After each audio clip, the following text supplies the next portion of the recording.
Talking basketball with the head coach of the Lady Cougars. What is the 12th season now? I guess this is the 12th season. It's crazy. It's funny, but you bring that up, you know, and coaches and trying to fix things, and you see where you are and stuff. And yesterday, I put in the tape of our very first game we had here, which I'd forgotten, but it was November 6th, 2001.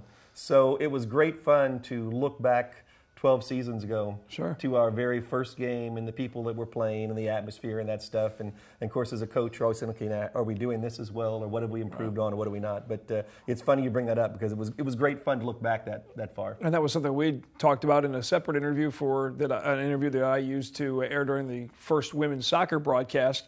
You know, a piece of advice for Coach Klein with a brand new season, a brand new program, and here they are at the end of their first run. And again, the level of excellence with all the athletic programs at Columbia College.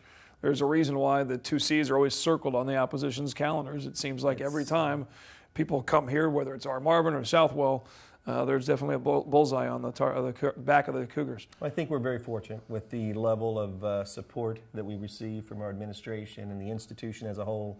And it's one of the really great things about working in the athletic department here at Columbia College because, you know, I laugh and tease about a lot of things, but we are very, very fortunate and spoiled to a big degree with how we are supported and what we're able to do to put these teams together. And, you know, we all should have successful teams because we're treated that way as far as the support for them. Talk a little word association game. First, we'll go back to the missed free throws. First, gray hair. Gray hair. Gray hair. Gray hair. That's it.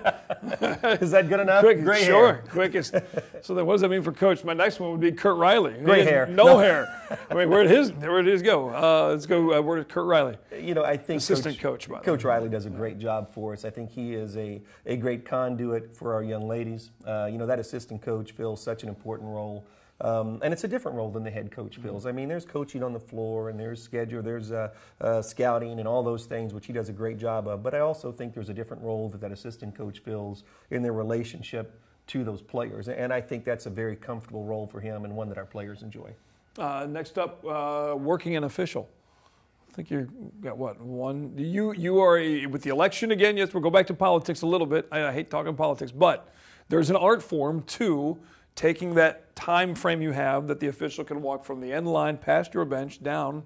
You only get X amount of time to chirp a little bit and plead your case, if you will, and you know. Normally, we're talking about the high cost of gasoline. That's normally what we're talking about. Yeah, and post-game meals and recipes. Why gas is so expensive. Sure. Oh, geez, what do you say about officials? Love them, hate them, eye chart. You know, all those different things. Officials, they're in a horrible spot. Geez, a horrible spot. And, you know, half the people are going to hate you no matter what you do. I will say this, and this is the biggest compliment I can give them. Our officials that we had with Campbellsville, our last game, after the game, Coach Riley and I are talking, and I said, you know, you didn't even notice the 3 officials we had tonight. They were there, they did their job, they stayed out of the way for both teams. And, you know, that's a great official when you look back and who officiated the game tonight. Right. And those are ones that actually coaches adore. And we had 3 really good ones that last ball game. But there is an art form as far as in that politicking, if you will, of... Let me tell you my funniest story with an official, funniest one. Years ago when I'm coaching at Central Methodist and we are playing out at Mid-America Nazarene. And there was a female official who she and I had kind of a constant disagreement over the cost of gas all night long. And one of the players, a contact lens falls out. And one of your players or one of... It doesn't make any difference. Okay. But there's a contact lens on the floor. And this official is standing directly in front of me. And she starts to go down like she's looking for the contact lens. And I don't remember what her name was at this time. And I said, ma'am, I said, don't take this wrong. But I said, the way you've seen the game tonight, you don't stand a chance in the world of finding a contact lens out there. And, you know, you almost expect to be teed up. Well, she laughed and had a good time with it. So it worked out better than it could have. Yeah, the first letter on the eye chart was a T. That's exactly right. On that chart for sure. Let's go with one of your players. It seems like she's been here forever, Julie Teeple. Jules is a real warrior. You know, lots of physical issues. She's in here right now, definitely not into basketball shape, skill set, and everything else, but still helps us tremendously.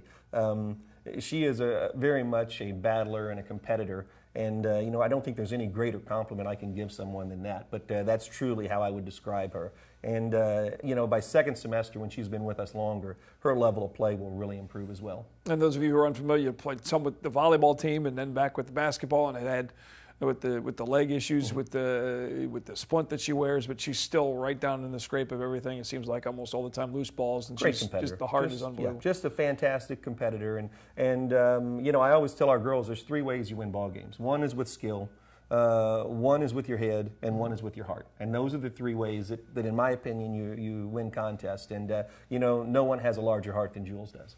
One final question. Let's go to a former player of yours and somebody that you know well, your daughter Whitney. Wedding planning. How's that going? Wow. You won't believe this, but we actually just had lunch today, and we're going over the list, for invitations and stuff like that. And it's easier to coach than to plan weddings. Okay, I'm glad I have a wife who does that. And I just kind of get in on the write the check part of it, I guess. But it's great fun. It's still fun for me because she's back at our games. Almost after every game, if she doesn't see me after the game, she calls me on the way home and, hey, what about this? What about that? And here's the funny thing with her. She's gone into the business side of the world, but I wouldn't be surprised she doesn't end up back in coaching. If you have a great love for athletics, it's hard to get away from it. And it's really amazing with her. She's been away from it a year or two. And it's drawing her back in. You can just see it. So don't tell her I said that, but don't be surprised if it happens sometime. All right, we'll see what she finds on here on MediaCom Channel 22. Yeah. And obviously notes Bob and Faye Burchard just had. Jennifer got married a couple years ago, so I know there's notes there. And Bob's made jokes off and on at different times about easier to coach than plan a wedding for a daughter, that's for sure. You say that. Marrying a great guy. It's been a great situation for our family and lots of fun. And, as the wedding gets closer, it's in May, we'll see how that all goes. I may not have any hair by then or may all be gray. But it's part of life, and it's one of the fun events you get to be a part of. And she's a smart basketball girl. She knew not to plan it in March, that's for sure. If she wanted Dad there, It's like she said, you should have a lot of your recruiting done as well. So it's all worked around basketball. She's pushing your recruiting levels. That's exactly right. Well, good luck on the next couple of games. Trip to Kansas City, home next on the 12th. And heck, before you know it, we'll be towards Christmas time and get ready to flip into the AMC side of things in the conference. And next time around, we'll talk more about the conference teams and heading down the stretch. Thanks for your time, Coach Davis. Sounds good. Thanks, Cosmo. Lady Cougars, number 21 in the top 25. And they head off on the road and then back home on the 12th. You can catch them at Southwell Complex. Full schedule and more available on the website at ColumbiaCougars.com. And, of course, you can also hear Rod Kelly and his play-by-play of all the games, as well as the video feed, too, on the Cougars website. Thanks for watching MediaCom Channel 22, the Cougar Coaches Show.